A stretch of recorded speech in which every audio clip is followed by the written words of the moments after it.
everybody, and welcome to another episode of The Drive by Gigi. That's me, and today I'm back at Ashgood Porsche Classic Sports Cars to go back in time and look at this fantastic 1990 example Sierra Sapphire RS Cosworth two-wheel drive. I was 13 years old when this car came out, and seeing one of these parked up somewhere or driving past was very similar today, seeing an M3 competition. Back in the day, this was £19,000 new, and today they've held their money very well and become a bit of a collector's item, and they're going for around the £30,000 mark, along with a lot of the other classic Fords. So there we go, that's today's video. I hope you enjoy. Please subscribe and like the channel.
In the early 80s, interest rates had climbed to 16.5%, and towards the end of the decade they'd fallen to about 10%. And it just puts this car into perspective. Unleaded petrol in 1990 was 42 pence per litre, and the average house price was £79,000. So it takes you back, and although £19,000 doesn't sound a lot now, at the time that would be the equivalent of probably buying a £45,000 car today. So it was a huge premium at the time, and I remember thinking, how on earth do you afford this car? But there were a lucky few that did, and I remember the rumours at the time was because these were being nicked all the time and being driven around by boy racers. The insurance premiums were rumoured to be around £20,000. So even if you could afford the car, the insurance would probably cripple most people. So yeah, most people who had one of these were quite wealthy. The classic Sierra RS Cosworth. At the time, seeing this on a car was really, really cool. And the two guys behind this project, which was a Ford project with Cosworth, was Heath Duckworth and Mike Costin, both former Lotus Engineering guys working for Colin Chapman, I believe. And so yeah, so it had some real credibility, and it's an all-round great car. It's very funny. It was actually advertised as being a Grand Tourer, a luxury 5-seater Grand Tourer that you could fit your golf clubs in. The flexible engine and light clutch pedal meant that you could drive around at low speeds in style and comfort, similar to a limousine. So we will check out the seats in a minute, but also there was plenty of opportunity for high speeds if the opportunity presented itself. And there's a very funny video if you go onto YouTube and look at type in Sierra Sapphire RS Cosworth Top Gear, and there's Chris Goffey on there talking about this model, putting it around a racetrack.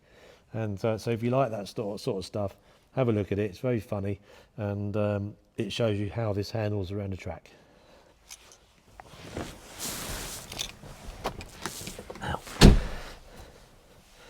Now, just to take you over some of the details of the Sierra Sapphire RS Cosworth, the production run was very short, between 1988 and 1989. Just over 13,000 cars were produced. It's a 4-cylinder 2-litre 16 valve with a Garret T3 Turbo And back in the day, the word Garret T3 Turbo meant lots of boost, lots of power. It's a light alloy cylinder, overhead camshaft, producing 201 brake horsepower and 276 Newton meters of torque. Top speed 149 miles per hour, and getting from 0 to 60 in around 6 seconds, maybe a bit over. But it was really light. We're talking 1,250 kilos, so really light compared to modern cars. And max power was quite low as well. Max bhp was 6,000 rpm, and the torque maxed out at 4,500 rpm, so it really gets a move on. And I have started this up, and it sounds delicious, and I will show you that in a minute. For those geeks out there, the bore is 90.8 millimeters, and the stroke is 77 millimeters.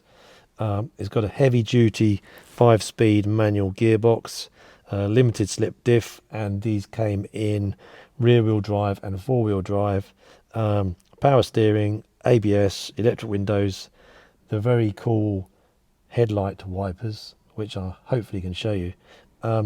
Yeah, and it's proper retro, and apparently there's no lag, but we shall see when we start him up. Okay, this is the driver's view. You can't really see the bonnet much, and the view out the back window, you can just about see the spoiler, but it's a long way away. Good old Ford Cosworth steering wheel, no sign that it's a Cosworth really. And then the revs go up to 7,000 rpm. You've got the petrol dial and the temperature, and then you got the speedo, which goes up to 170 miles per hour, which is pretty cool. And then you've got your lights with rear windscreen defroster and your fog lights, and then your windscreen wiper thingy down here. Hazard warning light is on the actual steering column, and then you've got your usual switches on the steering wheel. But apart from that, apart from the horn, there's nothing else on the steering wheel. And then you've got a classic old leather, nice big solid gear lever with your front and rear window switches there. Good old school manual handbrake, and these really nice Recaro leather seats. I prefer the cloth ones myself, but they are very comfortable and have definitely legendary status in my views, and everything still feels good. Yeah, nice and tight. Yeah, not too bad at all. And then the doors had partial leather on them with these big old sticky out speakers, which I'm sure you could upgrade pretty easily. So there we go. That's the inside of a Ford Sierra Sapphire RS Cosworth.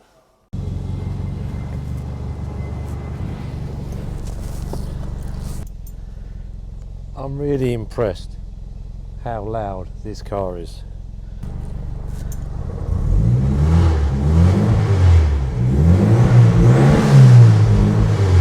Wow.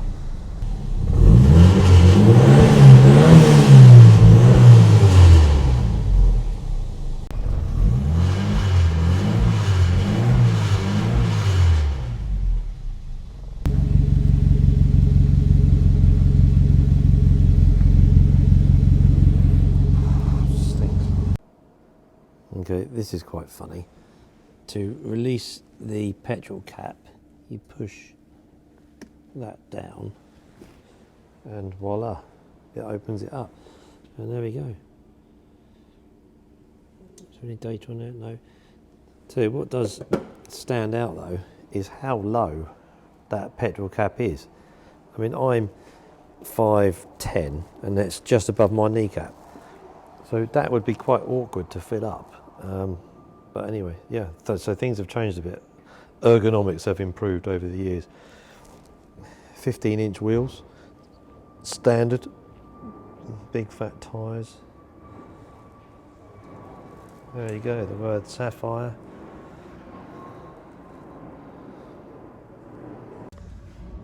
Believe it or not, it had electric mirrors, and you just switch it to do the other side. I'll switch back.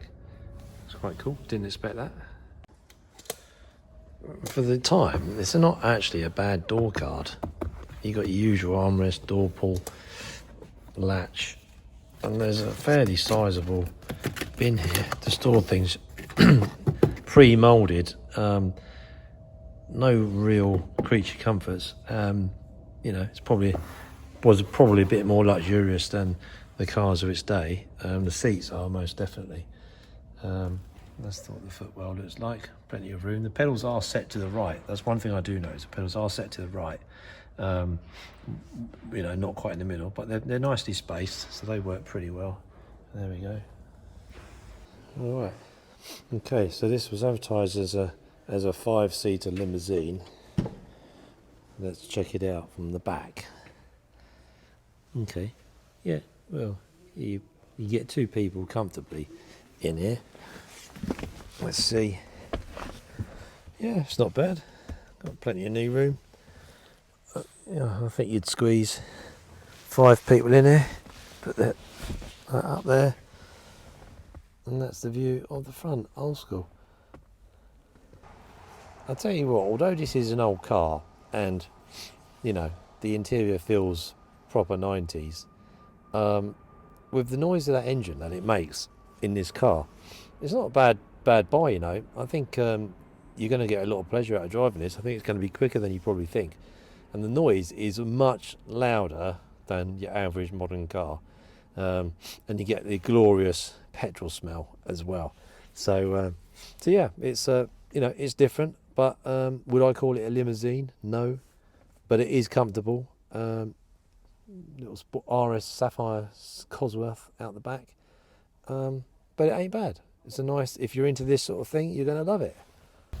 Let me know in the comments if you know how to get these headlight washers, washer arms, windscreen wipers, washer wipers to work. I've looked on the forums and it says you've got to have the lights on and the windscreen wipers going on the main window, but I tried that and they're not working. So either they don't work or there's a special knack to it. Let me know in the comments. Okay, so thanks for watching. It's only a short video, but I thought I had to show you this classic Sierra Sapphire RS Cosworth. It's a great addition to the channel, and it's definitely got classic status. And 2 things that really stand out is how non-sporty it looks, but the engine noise and the sound of the turbo is really nice. So yeah, mixed views. This is for sale for around £30,000. Same sort of price bracket as a lot of the other Fords which are being offered at this sort of for this generation. But it's something to cherish. These cars won't be around, you know, forever as we move into electric. So thanks again for watching. More content coming soon.